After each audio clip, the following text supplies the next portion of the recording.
Alright, so I'm back with yet another Pauper deck tech. So the list I'm looking at today has been one that has been performing really well for me actually.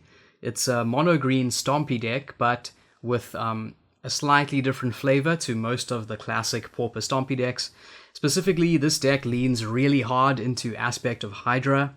So this is 1 green for an instant. It says target creature gets plus X until end of turn, where X is your devotion to green. So some of the old fringe mono green aggro decks in Modern use aspect of Hydra alongside cards like Avatar of the Resolute and Strangleroot Geist and Steel Leaf Champion to really crank up your devotion to green. So in Pauper, we don't have as powerful creatures with high green mana costs, lots of green pips in their costs, which is kind of a downside to this strategy. But this list kind of does the best it can, and right now it seems pretty decent, actually. So a lot of the mono green lists in Pauper were quite popular several years ago, but I noticed that they seem to be declining in popularity at the moment. And I think part of that is due to, now we have such powerful creatures in the meta with high power and toughness like Tolarian Terror, like Cryptic Serpent, etc., etc.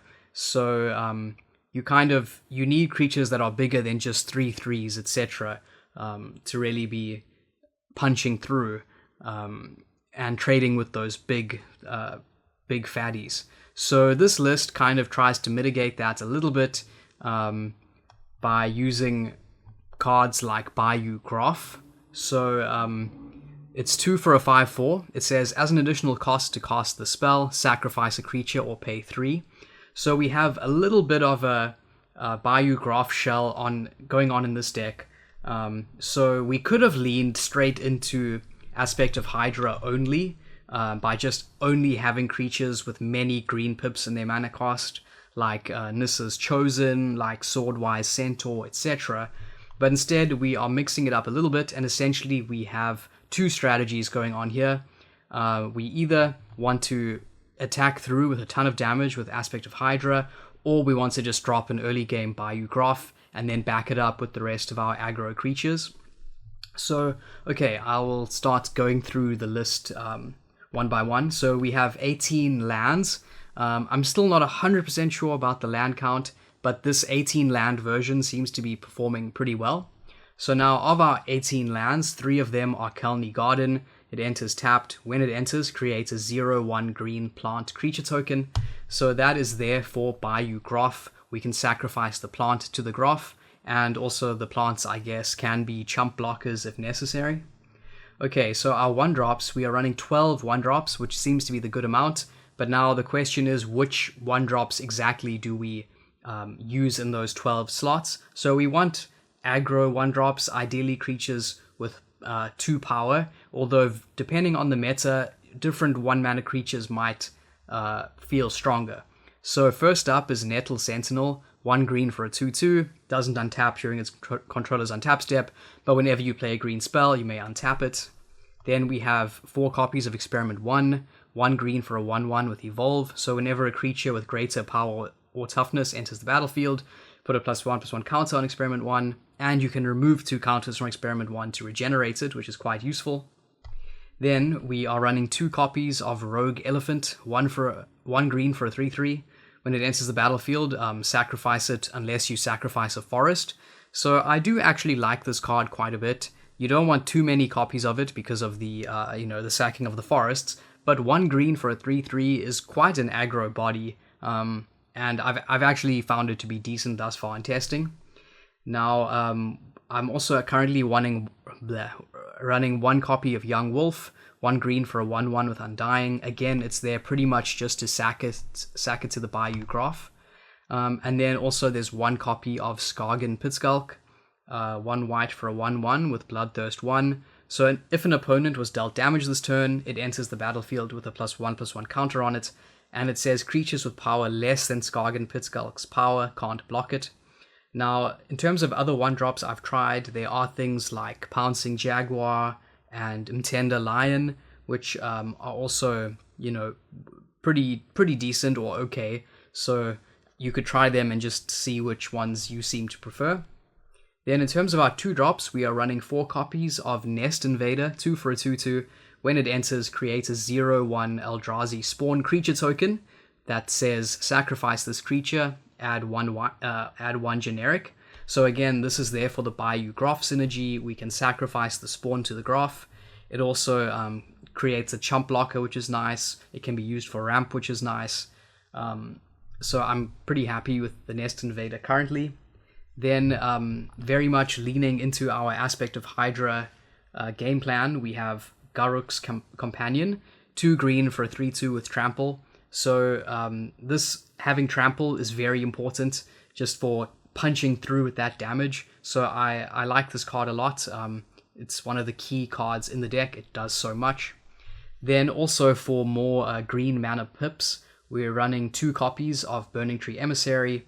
So 2 for a 2/2. When it enters, add 1 red and 1 green. So yeah, it's adding mana. It's letting you play more threats. It's increasing your devotion to green. Just a solid card. Which again, you don't necessarily want too many copies of them, especially if you're trying to, play cards like Garruk's Companion, etc. But I do like it, and maybe honestly, maybe more copies is better. But I haven't really tested out with a full playset yet. Okay, then at the top of our curve, we only have 1 card with a mana value above 2, and that is Elephant Guide, 3 green. Not 3 green, with 3 mana for a green aura. Enchanted creature gets +3/+3, and it says when enchanted creature dies, create a 3/3 elephant token. So again, it pumps the creature, and then if they kill the creature, at least you get a 3/3 elephant back. Okay, and then finally we have sort of our pumps and utility spells, essentially. So these 16 cards are like the crux of the deck. They're the cards that really make this deck work. So first up, we have Rancor, 1 green for an aura, the classic card. Enchanted creature gets +2/+0 and has Trample. When Rancor is put into a graveyard, return it to its owner's hand. So this is the classic card that like all mono green Stompy aggro decks play. It's damage, it's Trample, and when your opponents kill your creature, which they inevitably do, at least you get it back to your hand. Just a great card. Then, of course, as I mentioned already, Aspect of Hydra. Then another really cool piece of tech that some of the mono-green Stompy lists play is Savage Swipe, 1 green for a sorcery. It says target creature you control gets +2/+2 until end of turn if its power is 2. Then it fights target creature you don't control. I love this card. It's so solid. I mean, it has great synergy with Nettle Sentinel. We have quite a number of 2-drops like the Nest Invader. Experiment 1 generally grows to 2 power very quickly. Same with Skagen Pitskulk. So it's just great at killing your opponent's creatures. Like playing against blue-white familiars, this was so great at killing their familiars, their God Pharaohs, Faithful, whatever it's called. Just killing their high toughness powers, their high toughness blockers with this was just such a pleasure, and it was a key part of what gives the deck game against decks like that. And then finally, my favorite card in the whole deck is Vines of Vastwood, 1 green for an instant, kick a cost of 1 green. It says target creature can't be the target of spells or abilities your opponents control this turn. If Vines of Vastwood was kicked, that creature gets +4/+4 until end of turn as well. So it's a super strong pump spell. It's essentially a way of giving our creatures hexproof to keep them alive. And also what's so great about it is that it can actually target your opponent's creatures as well. So for example, against the blue-white Familiars deck, I could mess with my opponent so much by targeting their own Muldrifter in response to them casting Ephemerate on their Muldrifter. So it caused the Ephemerate to fizzle. So Vines of Vastwood is just such a cool card with so many different uses. And yeah, I'm really, really happy with how it has felt in this list. Then the sideboard is pretty rough, but we're running 4 copies of Relic of Progenitus, 1 Scattershot Archer, some Declaimer for Artifact and Enchantment Hate, Feed the Clan for Burn Hate, so 2 for an instant, you gain 5 life, but if you control a creature with power 4 or greater, which we generally do, you gain 10 life instead. Then one of the key sort of weaknesses of this deck is board wipes, damage across the board, etc. So to kind of mitigate that, we are running 3 copies of Wrap and Vigor, 2 mana for an instant, regenerate each creature you control, and then kind of for the same reason, we have 1 copy of Spider Silk Armor. It's 3 mana for an enchantment. Creatures you control get +0/+1 and have reach. So that's there to protect us from things like Breath Weapon and the other Fiery Cannonade. That's the name. So yeah, there you have it. There's the deck. So like just recently, I played against Blue-White Familiars, beat it 2-0. And then I also played against which other deck did I recently verse with this? Okay, yeah, Jeskai Ephemerate, right. Also, 2-1 win versus the Familiars, excuse me, and 2-0 versus Jeskai Ephemerate. So, and also I played against Kuldotha Rebirth, and I think also went 2-0 against that, just because our trample is so good against all of those 1/1 goblin tokens. So yeah, I've had a lot of fun with this deck. I really like it. It's just kind of a slightly different spin on mono green Stompy. So as usual, if you have suggestions for it, please let me know. Maybe take the list for a spin or build your own version of Aspect of Hydra and let me know what works for you.